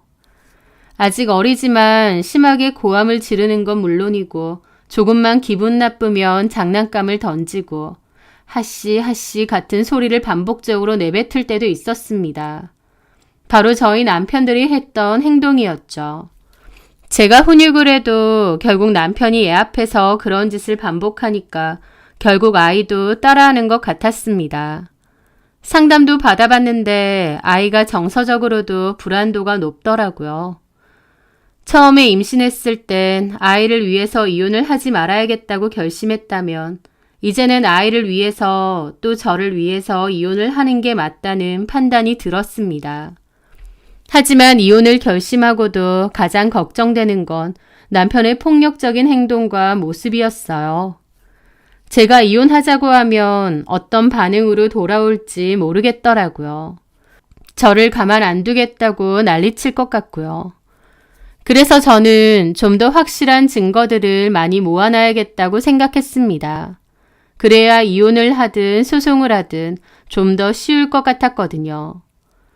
이혼을 위해 결정적인 증거들을 모으던 중 저는 제 눈을 의심할 수밖에 없는 증거를 발견했습니다. 남편의 차량 블랙박스 영상을 보게 되었는데요. 익숙한 여자가 남편의 차 조수석에서 타고 내리더라고요. 남편과 다정하게 팔짱을 끼고 대화를 하고 그런데 그 모습이 너무 익숙했습니다. 왜냐면 그 여자는 바로 은정이었거든요. 온몸의 피가 거꾸로 솟는 기분이었어요. 머릿속이 하얗게 비면서 과거의 기억들이 번뜩 떠올랐습니다. 전에 은정이네 집에 반찬을 가져다 주러 갔을 때 빨래 건조대에 널려있던 낯선 남자의 속옷. 은정이는 저에게 남자친구가 사업을 하는 사람이고 나이 차이가 좀 있다며 자기 엄마한테는 비밀로 해달라고 했는데 그 속옷의 주인이 바로 제 남편이었던 겁니다. 나름 동생처럼 아끼고 챙겼던 후배가 내 남편과 뒤에서 놀아나고 있었다니 그 충격은 이루 말할 수가 없었죠. 물론 저도 남편과 이혼을 준비 중이었고 남편이 수많은 외도를 저질러 모든 정이 다 떨어진 상태긴 한데 그래도 그 외도 상대 중 하나가 은정이인 건 너무 심하잖아요. 은정이한테 배신감이 느껴지더라고요. 저는 기막힌 심정으로 친동생에게 전화를 걸어 모든 것을 털어놓았습니다. 제 동생은 은정이와 고등학교 동창이었기에 배신감이 저 못지 않았습니다. 최은정 미친 거 아니냐고 길길이 날뛰었죠. 그리고 동생은 그 얘기를 저희 엄마한테도 한 것 같았어요. 자초지종을 전해 들은 저희 엄마는 화가 머리끝까지 나서 그 자리에서 은정이 엄마에게 전화를 걸어 따지신 것 같아요. 은정이 엄마는 그때까지 그 사실을 몰랐던 것 같은데 저희 엄마 얘기 듣고 기함을 하셨던 것 같습니다. 은정이 엄마가 저한테 전화가 왔더라고요. 이게 다 뭔 소리니? 너네 엄마가 전화해서 너무 황당한 소리를 하면서 막 따지더라. 은정이한테 연락 안 해보셨어요? 전화를 안 받아. 일부러 안 받는 건지 뭔지. 근데 그게 사실이야? 우리 은정이가 네 남편이랑 그랬다고? 확실하니? 네, 증거도 다 있습니다. 말도 안 돼. 세상에. 저는 은정이 엄마가 저한테 미안하다고 은정이 다리 몽둥이를 분질러서라도 혼쭐을 내겠다고 그러실 줄 알았습니다. 그런데 은정이 엄마의 반응은 제 생각과는 아예 달랐어요. 일부러 너 있는 동네에 방구해 준 건데 이게 다 뭔 일이니? 남편 간수를 어떻게 했길래 니네 남편은 감히 우리 딸을 넘봐? 그 말을 듣고 저는 입이 뜨악했죠. 네? 시집도 안 간 우리 순진한 은정이가 어쩌다가, 아휴, 내가 못 살아. 너네 집에 우리 은정이 수시로 부르고 그랬니? 아줌마, 지금 제 탓을 하시는 거예요? 최은정이 제 남편하고 바람이 났는데 그걸 제 탓을 하시냐고요? 우리 은정이 그런 애 아니야. 얼마나 순진에 빠졌는데. 네가 자꾸 부르니까 너네 집 오가다가 니네 남편이 우리 순진한 은정이 꼬드겼나 보네. 제 남편이 꼬드겼는지 둘이 눈 맞았는지 최은정이 먼저 그랬는지 다 모르겠지만요. 설령 꼬드긴다고 해도 홀랑 넘어가는 최은정은 제정신이에요? 아휴, 내가 못 산다. 괜히 너네 동네 쪽으로 집구해줬다가 이게 무슨... 아줌마, 저한테 사과하셔야 되는 거 아닌가요? 어떻게 이런 식으로 나오세요? 무슨 사과! 나도 미치겠는데! 너는 남편 단속을 어떻게 한 거니? 네가 네 남편 단속 못해서 이 사단이 난 거잖아! 아줌마! 시끄러! 아이고, 내가 진짜... 아이고, 끊어라! 그러면서 자기가 더 열을 내고 끊는 겁니다. 저는 입이 안 다물어지더라고요. 자기 딸이 제 남편하고 바람이 났는데 저한테 미안한 게 아니라 오히려 남편 간수 못하고 저희 집에 불러댄 제 잘못이래요. 이게 말인가요? 자기 딸 타지 생활하니까 챙겨주라고 할 땐 언제고 저 돈 한 푼 안 받고 반찬 챙겨주고 집에 불러서 밥 먹이고 그랬는데 바람이 나니 제 탓이랍니다. 저는 그날 혈압이 올라서 뒤로 나자빠질 뻔했어요. 너무 분통 터져서 엄마에게 전화해서 얘기를 했고 저희 엄마도 열받아서 꼴딱 넘어가시더라고요. 이 여편네 미쳤느냐면서 딸년 그따위로 키웠으면 무릎 꿇고 나주건네 빌어도 뭐할 판에 너한테 그딴 소리를 하느냐고 소리를 막 지르셨죠. 그러면서 은정이네 엄마도 말은 안 해서 그렇지 첩이라면서 말은 재혼한 둘째 부인이라고 하는데 사실은 첩 같더라면서 남의 집 일이니까 모른 척 아무한테도 말 안 했는데 엄마나 딸년이나 쌍첩질하고 있다고 고함을 지르셨죠. 저도 엄마가 말을 안 하셔서 그때까진 몰랐는데 은정이네 엄마도 그랬던 것 같더라고요. 하여튼 엄마는 가만 안 둔다고 노발대발 하셨고 은정 엄마네 쫓아가신 듯 했습니다. 저는 막상 말하고 나니 큰일 날까봐 걱정돼서 동생에게 엄마 좀 말려달라고 연락했고요. 난리도 아니었죠. 그리고 저희 아빠도 다 알게 돼서 저희 남편에게 전화해서 난리치고 시부모님께도 전화하고 소동도 그런 소동이 없었습니다. 그런데 남편은 이번엔 저에게 빌지 않았어요. 대신 협박하더라고요. 애한테 관심도 없었으면서 애를 뺏을 거라느니 누구 맘대로 이혼이냐느니 곱게 보내줄 줄 아냐느니 막 저를 협박하는 겁니다. 진짜 쓰레기 같은 인간이구나 싶어서 이가 갈리더라고요. 어디 해보라고 나도 내가 할 수 있는 거 다 할 거라고 했습니다. 남편은 소리를 지르며 집안 물건을 부수고 저까지 때리려고 했어요. 저는 혹시나 싶어 예전에 쓰던 휴대폰을 소파 밑에 숨겨두고 촬영을 했습니다. 제대로는 안 찍혔지만 그래도 그 난리를 치는 게 어느 정도 찍히긴 했더라고요. 그렇게 저는 그 끔찍한 순간들까지도 다 증거로 확보를 했습니다. 그리고 아이와 친구 집으로 피신을 냈어요. 거기서 지내면서 이혼 준비를 하기로 했죠. 그렇게 며칠 후 은정이에게서 전화가 걸려왔습니다. 저는 그것도 녹음 버튼 누르고 녹음을 했어요. 최은정은 지네 엄마처럼 뻔뻔하게 그러더라고요. 언니네 엄마가 우리 엄마 찾아와서 머리끄덩이 잡았대요. 집 앞에서 난리쳐서 동네 사람들까지 다 알았대요. 언니 엄마 왜 그래요? 우리 엄마가 왜 그랬겠니? 네가 내 남편이랑 바람 피웠으니까 그랬지. 너 진짜 뻔뻔하다. 이런 애였니? 언니, 저 다 들었어요. 오빠랑 언니 완전 남남이라면서요. 아니, 남보다도 못한 사이라면서요. 그게 부부예요? 뭐 대단한 정이 있다고. 이혼하면 그만이지 난리예요? 언니 전에도 이혼하자고 난리치고 이번에도 이혼하자고 했다면서요. 그러면 조용히 이혼하면 되지. 왜 이러냐고요? 라는데 사람이 너무 어이가 없으면 화도 안 납니다. 너무 뻔뻔하고 이런 애였나 황당하더라고요. 와, 어디서부터 말해야 될지 모를 정도로 너 완전 미친년이구나. 네, 저 미친년 할게요. 오빠한테도 얘기했어요. 언니가 이혼 요구하면 그냥 해주라고요. 제가 오빠 데리고 살 거거든요. 당장 이혼해주라고 했어요. 그래. 실컷 데리고 살아봐. 천년만년 방생하지 말고 잘 데리고 살아봐. 저는 그렇게 말하고 최은정네 회사로 상간소송 소장 및 소송에 관한 내용 증명도 보냈습니다. 남편에게도 상간소송 소장과 이혼 서류 보냈고요. 최은정 회사에서는 그 일로 발칵 뒤집어진 것 같은데 정작 최은정은 아무렇지 않은가 보더라고요. 제 남편하고 재혼하고 어차피 회사는 그만둘 거였다면서요. 와, 저런 뻔뻔한 인간이어야 친한 언니의 남편하고 바람이 나는구나 싶었습니다.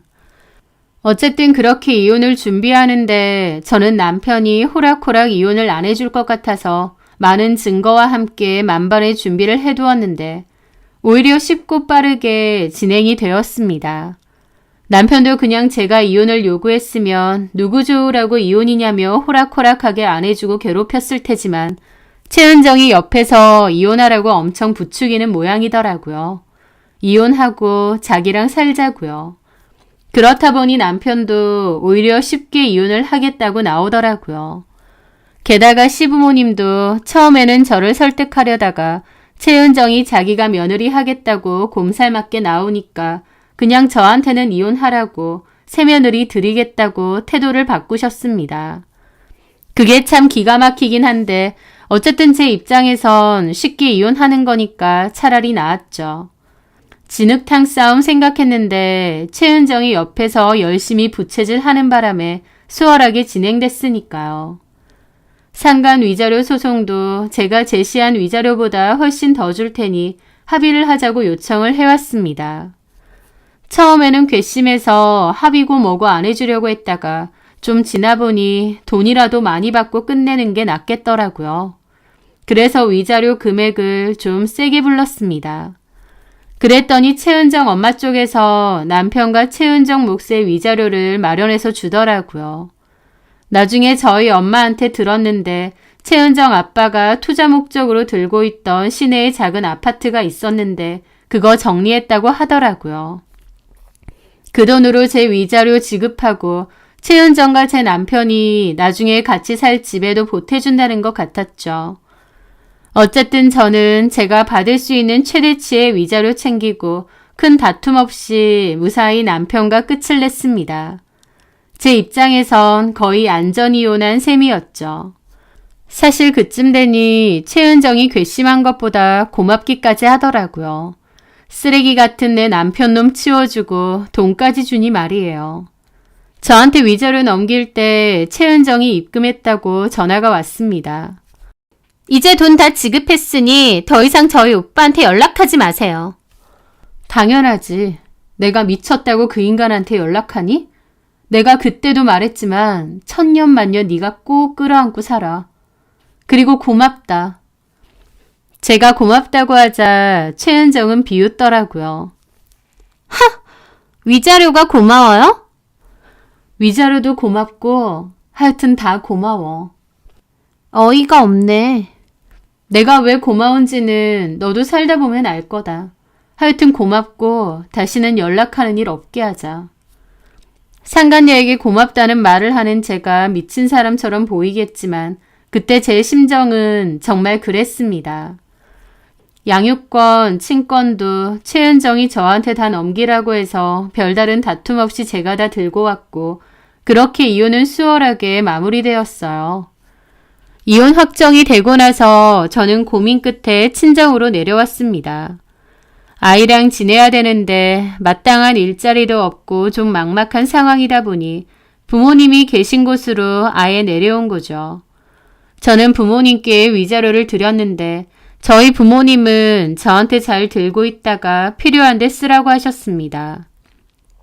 그리고 저는 아버지 소개로 아는 분의 회사에 취업해서 일을 하고 있어요. 부모님과 여동생의 도움 받으면서 아이도 잘 키우고 있고 안정적으로 일도 열심히 하면서 지냈는데 마음이 그렇게 편하고 좋을 수가 없더라고요. 게다가 저희 아이가 문제 행동을 많이 했고 정서적으로 불안했었잖아요. 그런데 남편과 제가 다투는 모습도 더 이상 보지 않고 저희 부모님께 사랑받으며 지내니 아이도 훨씬 안정적으로 변하고 밝아졌습니다. 그게 저한테는 가장 크고 좋더라고요. 그맘때 최은정과 제 전남편은 재혼을 한다는 얘기가 돌았는데 고향 동네에서는 이미 소문이 다 돌았어요. 사람들은 최은정 부모 보고 딸 자식 교육 잘못 시켰다면서 손가락질했는데 최은정 부모는 얼굴 빳빳이 들고 다닌다고 하더라고요. 저희 엄마가 동네에서 우연히 보게 되면 면상만 봐도 욕지거리 나온다고 그러시고요. 그래서 제가 엄마한테 그랬습니다. 엄마, 괜히 욕하고 열내면 엄마 건강만 안 좋아져. 나 그냥 하는 소리가 아니고 최은정한테 고맙다니까. 그 쓰레기 같은 인간 최은정이 돈까지 주고 치워준 거 아니야. 뭐 그렇기는 한데 뻔뻔하게 고개 들고 다니는 꼴이라니. 뭐 들어보니 결혼식 한다더라. 친한 몇 명 여편네만 참석한다더라고. 하라 그래. 하고 공우찬 그 인간 데리고 천년만년 잘 살아보라 그래. 저는 진심으로 그것들의 결혼을 축하했습니다. 공우찬이 어떤 인간인지 너무 잘 알기에 최은정의 결혼 생활도 결코 평탄하지 않을 거란 걸 너무 잘 알았거든요. 폭력성에 분노 조절 장애에 습관적인 외도까지 쓰레기 3종 세트 같은 인간이니까요. 그렇게 저는 친정부모님 곁에 지내면서 잘 지냈고 한 1년 정도 뒤에 최은정 부모는 이사를 간다고 했습니다. 건너 들어보니 공우찬이 사업 확장을 하네 어쩌네 해서 최은정 부모가 살던 집도 정리를 하고 사위한테 투자를 한 모양이더라고요. 그 정신 나간 인간도 사위라고 있던 집까지 팔아 돈을 보태주네 싶어서 황당했죠. 어쨌든 그 부모도 동네에서 사라지니 저는 더 속편했습니다. 그렇게 3년 가까운 시간이 흘렀는데 그맘때 저희 엄마한테서 듣게 되었습니다. 최은정과 공우찬의 소식을요. 그것들 결국 이혼 소송 중이란다. 그것도 아주 더럽게 싸우고 있단다. 벌써 이혼 소송한대? 좀 더 데리고 살지 뭐 얼마나 됐다고. 그러게 말이야. 똑같은 것들끼리. 최은정 부모가 집까지 팔아서 돈 보태주고 어쩌고 했잖아. 그거 공우찬이 아주 야무지게 말아먹은 모양이더라. 참나. 그러면 그렇지. 돈 문제로 싸우고 난리도 아니래. 그리고 들어보니까 공우찬 그게 최은정 아버지 멱살까지 잡고 밀친 모양이더라. 그걸로 최은정 아빠가 다치고 공우찬 폭행 고소해서 유치장 가고 아주 난리도 아니었다고 하더라고. 돈 문제로 지네 장인까지 때리는 그게 사람이니? 아휴 무서워라 무서워. 너 진짜 그 인간하고 끝내길 천만다행이다. 엄마의 말을 듣고 저도 기함을 했습니다. 하다하다 최은정 아버지의 멱살까지 잡고 밀치고 폭행까지 저질렀다는 거예요. 그걸로 유치장 가고 고소까지 당하고요. 와, 원래도 알긴 했지만 새삼스레 재활용도 안 되는 진짜 쓰레기구나 싶었죠. 그 둘의 결혼 생활이 어떨지 불보듯 뻔했는데 제 생각보다는 그것들의 파멸도 빠르더라고요. 좀 더 오래 데리고 살면서 말라 죽었어야 되는데 말이죠. 최은정은 눈물로 얼룩진 이혼 소송을 진행하는 것 같았습니다. 이혼도 이혼이지만 결국 지네 부모님 재산까지 날려먹었으니까요. 그 쓰레기를 비싼 돈 주고 산 셈이니 한심 그 자체였습니다. 이제야 제가 왜 고맙다고 했는지 온몸으로 깨닫고 있겠죠. 공우찬도 그 성질머리 피우다가 결국 폭행 고소당하고 유치장 신세지게 생겼는데 그 미친 성질머리로 유치장은 물론 감옥까지 가는 것도 그리 오래 안 남은 것 같습니다. 그리고 그게 딱 공우찬에게 걸맞는 결말이 아닌가 싶고요. 그들의 불행한 소식을 듣고 나니 결국 그렇게 됐구나 싶어 시원한 마음이 드는 건 어쩔 수 없네요.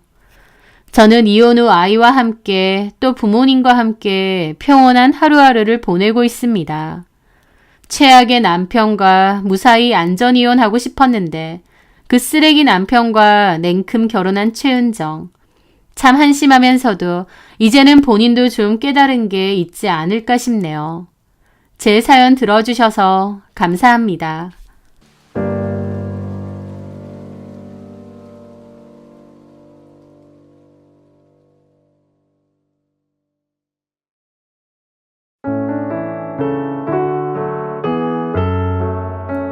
안녕하세요. 저는 20대 후반의 남자입니다. 저에게는 아버지와 잊지 못할 기억이 하나 있습니다. 말수가 적으셔서 늘 조용하고 점잖으신 저희 아버지. 열심히 사시는 아버지를 존경하고 당연히 부모이기 때문에 사랑하지만 한편으론 저에 대해서 크게 관심이 없으신가 생각할 때도 있었습니다. 보통 어머니는 표현도 많이 하시고 사랑이 크다는 게 잘 느껴지지만 한국 아버지들 대부분이 그러시듯 워낙들 무뚝뚝하고 표현도 거의 없다 보니 저처럼 느끼는 자식들이 대다수일 겁니다. 그러나 그때 일어났던 그 일은 저에게 아버지를 다시 한번 생각해 보게끔 만든 일이었습니다. 저는 고등학교 2학년 때 지독한 따돌림과 학교 폭력을 경험했습니다. 솔직히 너무 교만한 생각이지만 저는 따돌림이나 학교 폭력 같은 건 저랑은 상관없는 일일 줄 알았습니다. 왜냐면 초등학교, 중학교 때에도 늘 친구도 많고 반장도 몇 번 했을 정도로 나름 학교 생활에 적극적이고 활발한 성격이었거든요. 따돌림을 당하는 친구들은 보통 성격도 이상하고 음침한 데다 매사 소극적이고 소심해서 그런 일을 당하는 줄 알았습니다. 좀 적극적으로 친구도 사귀고 폭력이 부당하면 따질 줄도 알고 그래야지 왜 한심하게 당하기만 할까라면서요. 저 혼자서 그렇게 정의 내리고 학교 폭력이나 따돌림 받는 애들은 그럴 만한 이유가 있겠지라는 생각을 할 정도였습니다. 그런데 아니더군요. 제가 따돌림과 학교 폭력을 직접 당해보니 그런 상황 속에선 그 누구도 밝고 활발해질 수가 없습니다. 애초에 이상한 성격이라 따돌림을 당하는 게 아니라 그런 일을 겪음으로써 어두워지고 소심해지고 자격지심이나 자기 연민도 극도로 심해지는 거였습니다. 제가 딱 그랬거든요. 밝고 명랑하던 저는 하루아침에 왕따이자 학교 폭력의 피해자가 되었고 학교에 가는 게 죽기보다 싫어서 무단으로 학교에 나가지 않기도 했습니다. 지금까지 살면서 그때가 제 인생에서 가장 암흑기였던 것 같습니다. 제가 학교 폭력을 당한 시작은 친한 친구로부터였습니다.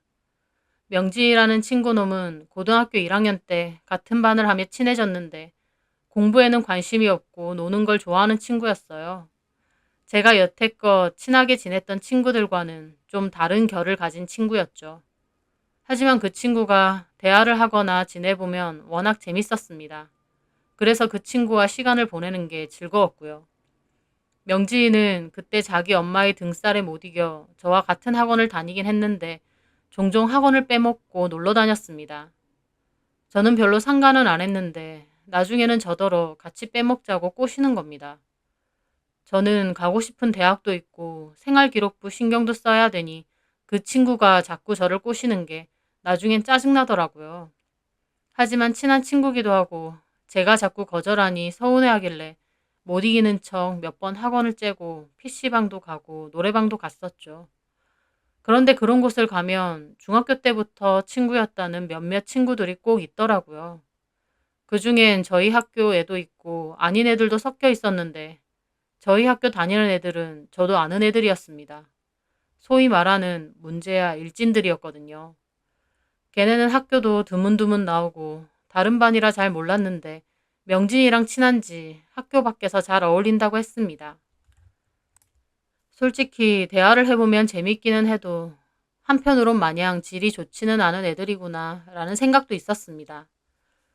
말의 반은 욕이었고 공부에는 이미 손 놓은 데다 담배 피는 애도 있고 술집을 뚫어 미성년자인데도 술 마시러 다니는 애도 있더군요. 저는 몇 번은 같이 봤지만 점차 그 애들 노는 게 저랑은 맞지 않고 불편하기도 했고 괜히 안 좋은 쪽으로 물들 것 같았습니다. 엄마에게 거짓말하며 학원을 째는 것도 죄송했고요. 그래서 나중에는 이런저런 핑계로 같이 가자는 명진이의 제안을 웃으며 거절을 했는데 명진이 놈이 그럼에도 자꾸 꼬시길래 저도 화가 나서 대놓고 말을 했거든요. 야, 싫다는데 왜 자꾸 같이 가재? 네 친구들 너나 만나. 와, 이 새끼 말하는 것 봐.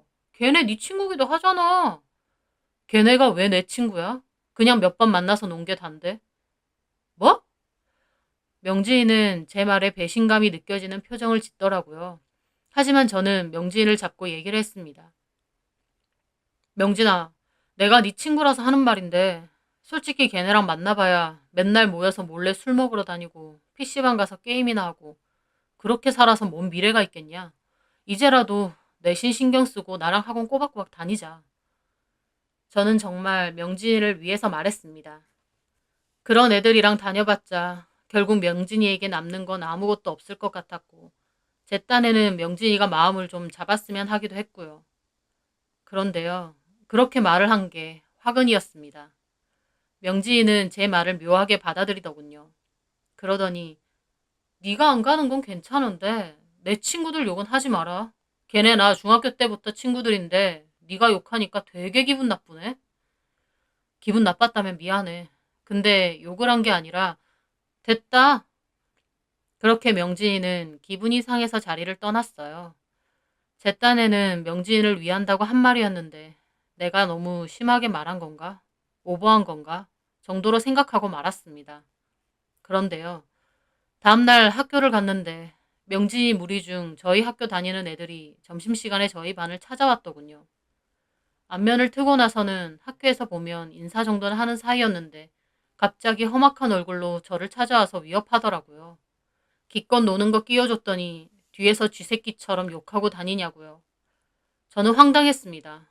저도 그땐 나름 화를 냈었죠. 끼워주긴 뭘 끼워주냐고. 너네랑 같이 다닐 생각 없다고요. 그런데 그 순간 한 놈이 제 얼굴을 주먹으로 때렸고 순식간에 싸움, 아니 일방적인 폭행이 시작되었습니다. 저는 그래도 몇 번이나 같이 어울려 놀던 친구들인데 그런 친구들에게 폭행을 당하니 신체적으로 아픈 것보다 수치스러움이 엄청 컸습니다. 그런 갑작스러운 폭행이 처음이라 뭘 어떻게 해야 할지 모르고 속수무책 당하기도 했고요. 친한 친구라 생각했던 명진이까지 저에게 욕을 하며 폭행에 가담하니 그 충격이 정말 크더라고요.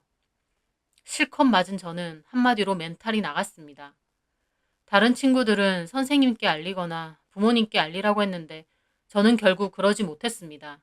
왜냐면 너무 수치스럽고 쪽팔렸거든요.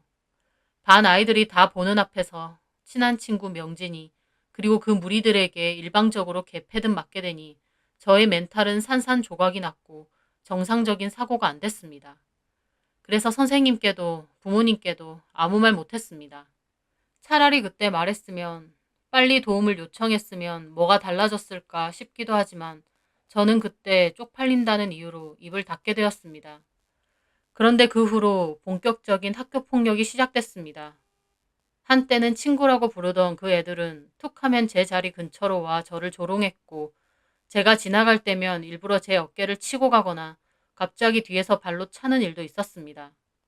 우유를 저한테 던지기도 하고 갑자기 저를 끌고 와서 장난감 가지고 놀듯 헤드락을 걸거나 제가 싫어하는 표정 재수없다면서 뒤통수를 때리거나 정강이를 발로 까기도 했습니다. 소위 말하는 빵 셔틀이라고 저한테 자기들 먹을 걸 사오라고 할 때도 있었고 제가 갖고 있는 물건들을 자기들 마음대로 들고 갈 때도 있었죠. 싫다고 반항하면 또 뒤통수를 때리고요. 저에게 폭력을 행사하는 그 애들이 점점 무서워지더라고요. 시간이 지나면서 움츠러들고 그 아이들을 피해 다니게 되었습니다. 집에 가는 길에 괜히 그 애들을 만나게 되면 돈을 뜯기거나 장난감처럼 잡혀서 맞게 되니까요. 그 아이들은 제가 움츠러들수록 더 집요하게 저를 괴롭혔고 저를 도와주거나 말을 걸면 자기도 똑같은 일을 당하게 된다는 걸 안 다른 반 친구들도 서서히 저를 외면하기 시작했습니다.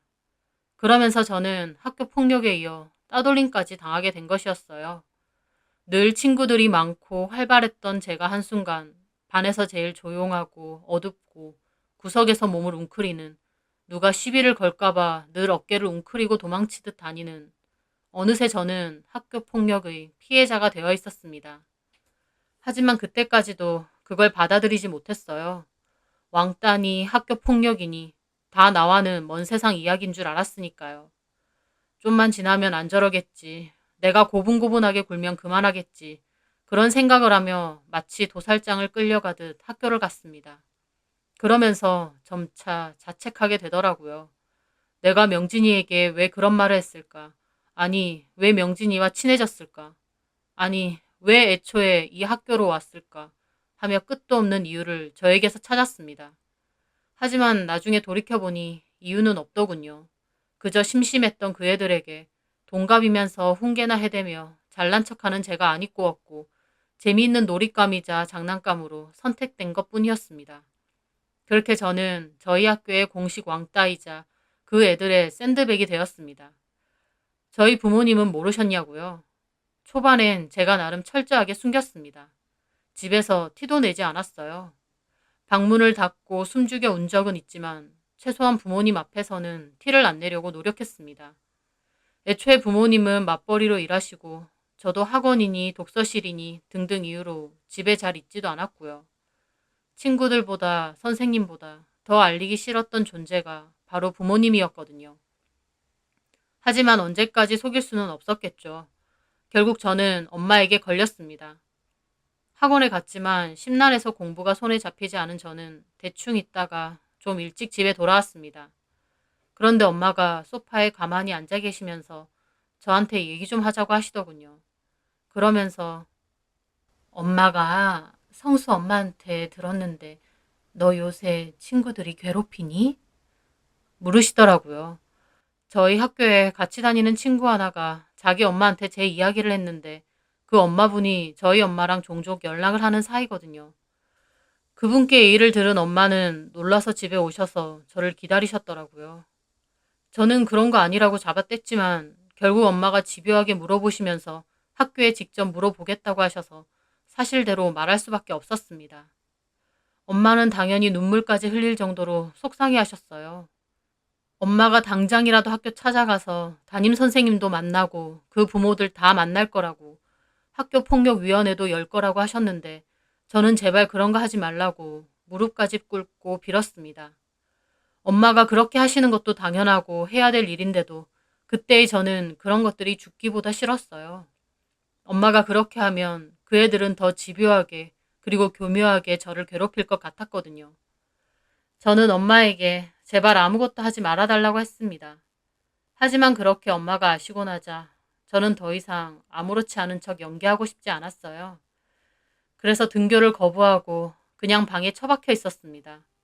오히려 그전까진 부모님은 몰라야 된다는 생각이 있었다면 엄마가 아시게 되니 에라 모르겠다, 될 대로 되라 싶어진 거죠. 방에 처박혀 지내니 더욱 우울해지고 그냥 죽고 싶었습니다.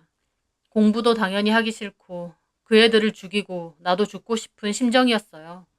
엄마는 애 같아서 우시면서 제발 얘기 좀 하자고 하셨지만 저는 제발 저 좀 내버려 두라고, 학교 찾아가거나 학폭이 열면 진짜 창문에서 뛰어내릴 거라고 했습니다. 엄마는 이러지도 저러지도 못하셨고요. 그리고 아빠도 그 사실을 아셨습니다. 저는 갑자기 내가 너무 못난 아들이 된 것 같아 도리어 부모님도 보기 싫고 화만 난 상태로 그렇게 방에만 처박혀 있었어요. 학교에 안 가고 방에만 처박힌 지 일주일이 지났을 무렵 저는 진짜 콱 죽어야겠다 싶을 정도로 우울함이 심해졌습니다. 가만히 방에 처박혀 있거나 별로 좋아하지도 않은 게임을 하면서 말이죠. 그런데 저녁에 아빠가 노크를 하고선 방으로 들어오시더라고요. 학교 얘기를 하시거나 친구 얘기를 하실 줄 알았어요. 제가 학교도 안 가고 있으니 걱정을 하시거나요. 저는 당연히 그런 소리가 싫어서 피하고 싶고 진짜 나한테 뭐라고 하시면 극단적인 생각까지 할 정도로 못난 마음만 가득했습니다. 그런데 저희 아빠는 엉뚱하게 아들, 아빠랑 배드민턴 치러 가자, 그러시는 거예요. 저는 속으로 배드민턴 핑계로 이 일에 대해서 얘기하려고 하시는구나 싶었죠. 그래서 싫다고 했습니다. 아빠는 두어 번 권하더니 알겠다고 그냥 나가시더라고요. 아빠도 내가 얼마나 한심할까 생각하며 불 꺼진 방에서 괜히 훌쩍거렸습니다. 그런데 다음날 아빠가 또 퇴근하고 오셔서는 아들, 오늘은 아빠랑 배드민턴 좀 치자. 그러시는 거예요. 저는 짜증나서 싫다고 그냥 혼자 냅두라고 했고 아빠는 또 알겠다고 했습니다. 그런데 다음날 또 그러시더군요. 저는 아빠가 왜 저러시나 싶으면서도 세 번째 날이 되니까 마냥 거절하기가 그렇더라고요. 나가기도 싫고 아빠랑 불편한 대화를 하기도 싫지만 아빠도 세 번이나 묻는 거니 그냥 알겠다고 하고 옷 갈아입고 나갔습니다. 그런데 제 예상과 달리 아빠는 저에게 아무것도 묻지 않으셨어요. 그 일에 대해서 그 어떤 말도 하지 않으셨고요. 그저 배드민턴만 치고 사소한 얘기만 좀 나누고 들어왔습니다. 그러면서 저에게 아빠 요새 운동 부족이라 배 나온 거 보이지? 아빠랑 한 번씩 운동해 줄 수 있지? 그냥 헬스장 가세요. 임마, 헬스를 무슨 재미로 하냐? 이렇게 아들내미랑 배드민턴이라도 한 번씩 치는 게 낫지. 저는 아무 말도 하지 않았습니다.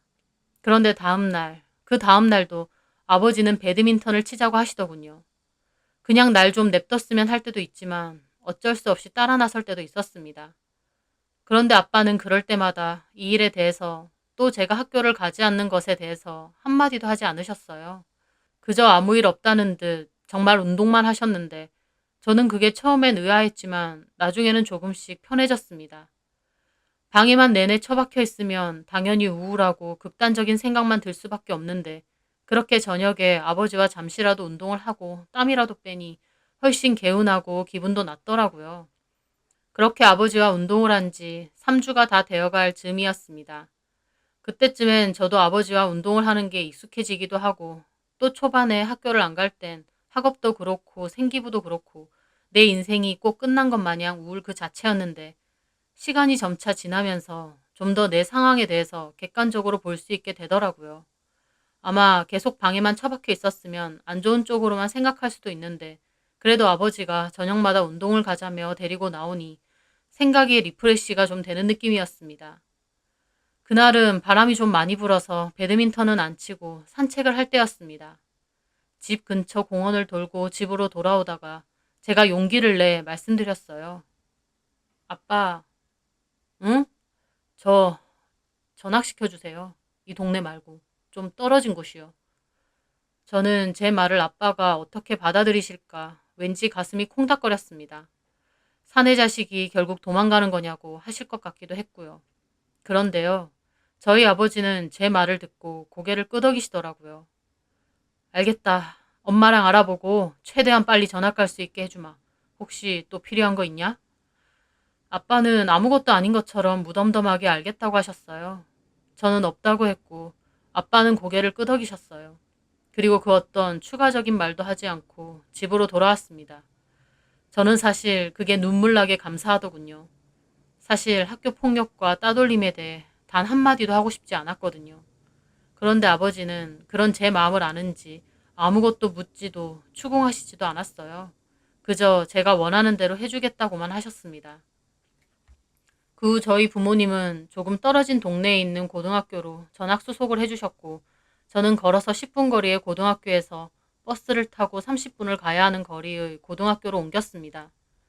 고등학교를 그렇게 옮기는 것도 사실 큰 용기는 필요했습니다. 이사를 간 것도 아닌데 고등학교를 그렇게 옮긴다는 건 보통 학폭 피해자거나 학폭 가해자라고 생각을 할 것 같았거든요. 저도 옮긴 학교에서 제가 이전 학교에서 왕따였다는 걸 알 것 같기도 하고 이미 주눅이 심하게 들어있어서 잘 적응할 수 있을까 걱정도 됐습니다. 그런 제 마음을 아는지 저희 아빠가 전학 가기 전날 운동할 때 저한테 말을 거셨어요. 승진아, 예? 내일 새로운 학교 가는데 많이 긴장되지? 조금요. 있잖아. 너 초등학교 때 아빠 회사 옮긴 거 기억나냐? 네. 그때 여기로 이사도 왔잖아요. 맞아. 그때 아빠 왜 옮겼는 줄 아냐? 지금 회사가 더 커서 그런 거 아니에요? 사실 아빠 그 회사에서 왕따였거든. 그러면서 아빠가 웃으시더라고요. 저는 생각지도 못한 말이라 놀랐습니다. 네? 학교처럼 회사에도 주도적인 무리가 있는데 아빠는 그 무리에 어울리는 사람은 아니었어. 그저 일만 묵묵히 하면 되는 줄 알았는데 그게 아니더란 말이지. 그 무리에 못 끼인 아빠는 입지도 점점 좁아지고 승진도 누락되고 막판에는 좀 먼 지역으로 자천까지 되더라고. 그때 아빠 기분이 참 괴로운 거야. 학교 졸업하고 첫 취업한 회사고 죽어라 이랬고 딸린 처자식도 있는데 회사에선 밑보였고 내 자리는 없어지고 나는 어쩌나 싶었지. 저는 아빠에게 그런 일이 있는 줄 몰랐습니다. 엄마는 당연히 그런 얘기를 하셨겠지만 어린 저는 금시초문이었어요. 인생을 두 번 사는 사람 없듯이 아빠도 그때 참 절망적이고 인생 다 끝난 것 같은 기분이더라. 헌신했던 곳에서 배신당한 기분이랄까? 게다가 좌천까지 당했으니 고민 끝에 그만뒀어. 그때 아빠 기분은 꼭 도망자가 된 것 같았어. 못 버티고 도망가는 내 꼴이 참 비참하더라고. 그때 정말 힘들었는데 너랑 엄마 보고 버텼다. 그런데 참 신기한 게 인생사 세옹지마라고 지금 회사에 입사하게 됐잖아. 지금 회사가 훨씬 크고 연봉도 좋고 사람들도 괜찮지. 이 회사라고 파벌 같은 게 없는 건 아니지만 적어도 전 회사처럼 심하진 않으니까. 저는 아빠의 말에 고개를 끄덕였습니다. 아빠는 웃으면서 저에게 말해주시더군요. 어쨌든 아빠 말은 힘든 일을 겪었을 때 왜 나한테 이런 일이 생겼을까 하면서 그 불행의 원인과 괴로움을 계속 곱씹는단 말이야. 근데 살다 보면 정말 다양한 일이 많고 당연히 힘든 일도 겪을 수 있어. 그런데 그 일들은 때론 더 좋은 일이 되기도 하고 또 내면이 더 단단해지는 계기가 되기도 해. 네가 겪은 일, 사람 멘탈 박살내는 일이고 정말 힘들다는 것도 안다. 그래서 꿋꿋하게 잘 버텨주고 아빠랑 같이 운동도 다녀줘서 고마워. 아빠한테 전학 가고 싶다고 말한 건 네가 이미 용기와 의지가 있다는 뜻이야. 상황을 네 스스로 바로잡고 싶다는 거니까. 이건 도망치는 것도 피하는 것도 아니다. 네 스스로 해결할 수 있는 방법을 궁리하고 선택한 거다. 그러니까 기죽지 마라, 우리 아들. 너는 용기도 있고 의지도 있는 놈이니까. 아빠의 말에 저는 왠지 눈물이 나서 훌쩍거렸습니다. 저를 탓하지 않고 제가 한 선택을 응원해 주시는 아빠의 말에 저는 큰 자신감을 얻게 되었거든요. 늘 조용하고 회사 일로 바빠 저에게 큰 관심이 없는 줄 알았던 우리 아빠. 하지만 제가 알지 못하는 아빠의 저에 대한 마음은 바다같이 넓고 깊었습니다. 그렇게 한참을 훌쩍거리고 있었고 아빠는 아무 말 없이 제 옆에 있어 주셨어요. 그 일은 인생을 살면서 절대 잊을 수 없는 일이었습니다. 나를 믿어주고 지지해주는 큰 버팀목이 있구나라는 생각이 얼마나 마음을 든든하게 해주던지요. 저는 그렇게 전학을 갔고 아빠의 말을 상기하며 씩씩하게 행동했습니다. 다행히 운이 좋았는지 친구들도 좋은 친구들이었고 학교 생활도 빨리 적응할 수 있었어요. 물론 반애 중 한 명이 저보고 전학 온 이유가 학폭 때문이냐며 사람을 괜히 찔러댄 적도 있지만 저는 무시하고 꿋꿋하게 잘 지내며 다시 예전의 성격을 조금씩 되찾았습니다. 그렇게 공부도 하고 무사히 졸업도 하고 대학 진학도 했습니다. 그때 만난 친구들은 둘도 없는 절친이 돼서 지금까지도 연락하며 잘 지내고 있고요. 시간이 많이 지나 아빠와 술을 한잔하며 그때 왜 나에게 아무것도 묻지 않았냐고 여쭤봤어요. 저희 아빠는 웃으시더라고요. 엄청 묻고 싶었지. 너 학교 안 가니까 답답해 죽을 것 같고 앞으로 어떡할 거냐고 널 퇴근하고 싶기도 하고. 근데 네가 너무 위태로워 보이고 힘들어 보여서 그렇게 하면 안 되겠더라고. 아빠도 그때 말했지만 비슷한 일을 겪어봐서 아는데 그럴 땐 누가 건드리기만 해도 폭발할 것 같거든. 그래서 아무 말 안 했다. 대신 아빠가 네 편이라는 걸 보여주고 싶어서 운동 가자고 한 거야. 네가 어떻든 무슨 상황이든 아빠는 늘 네 옆에 있어줄 수 있다는 걸 보여주고 싶어서. 처음엔 안 따라가서 마음이 덜컥했는데 나중엔 네가 곧잘 따라와줘서 아빠도 다행이다 싶더라고. 나도 나름대로 노력을 했지만 너도 노력을 한 거지 뭐. 저는 아버지의 주름진 웃음을 보며 너무 감사하다고 생각했습니다. 이제는 나이가 많이 든 저는 저희 아빠처럼 제 자녀에게 현명하고 좋은 아버지가 될 수 있을까 자신이 없습니다. 그만큼 저희 아버지가 저에게 보여준 진심과 마음은 그 시기에 위태롭던 저를 구해주셨거든요. 힘든 일을 겪고 싶은 사람은 그 누구도 없을 겁니다. 행복하고 좋은 일만 있기를 바라죠.